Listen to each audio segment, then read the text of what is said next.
Hi friends. Okay, నమో బుద్ధాయ. Okay, నేను చెప్పే విషయం గుర్తుపెట్టుకోండి. బుద్ధిజంలోన 3 విషయాలు ముఖ్యంగా ఉంటాయన్నమాట. ఏంటంటే ఆ, శీల, సమాధి, ప్రజ్ఞ. ఏంటంటే శీల, సమాధి, ప్రజ్ఞ. శీల అంటే క్యారెక్టర్ అన్నమాట. మనము క్యారెక్టర్ అంటే ఏంటి, మన గుణాన్ని చక్కగా మెయింటైన్ చేయాలన్నమాట. అందుకోసమే చెప్తారు పంచశీలాలు ఫాలో అవ్వండి అనేసి అనమాట.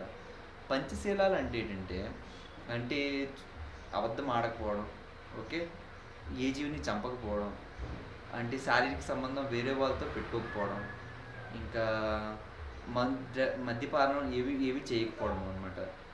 ఇంకా అబద్ధాలు ఆడకపోవడం. ఓకే, ఈ 5 విషయాలు చేయకూడదు అనమాట. పంచశీలలోన ఈ 5 సూత్రాలు పాటించాలి. దాన్ని శీల అంటారు అనమాట. సమాధి అంటే ధ్యానం. సమాధి అంటే ధ్యానం అనమాట. మనం మెడిటేషన్ చేయడం అనమాట.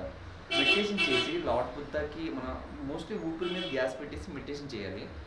దాన్ని సమాధి అంటారు అనమాట. మనము శీలం ఫాలో అయ్యి, అంటే మన ఆ పంచశీలాలు ఫాలో అయ్యి ధ్యానం చేస్తే మనకు ప్రజ్ఞ వస్తుంది అనమాట. ప్రజ్ఞ అంటే విజ్డమ్. ప్రజ్ఞ అంటే విజ్డమ్. ప్రజ్ఞ అంటే జ్ఞానం అనమాట. జ్ఞానం మనకు వస్తుంది అనమాట. ఇది బుద్ధిజంలోని ముఖ్యమైన సూత్రాలు. శీల, సమాధి, ప్రజ్ఞ. శీల అంటే క్యారెక్టర్, సమాధి అంటే ధ్యానము, ప్రజ్ఞ అంటే మనం శీల సమాధి ఫాలో అయితే వచ్చేదే ప్రజ్ఞ.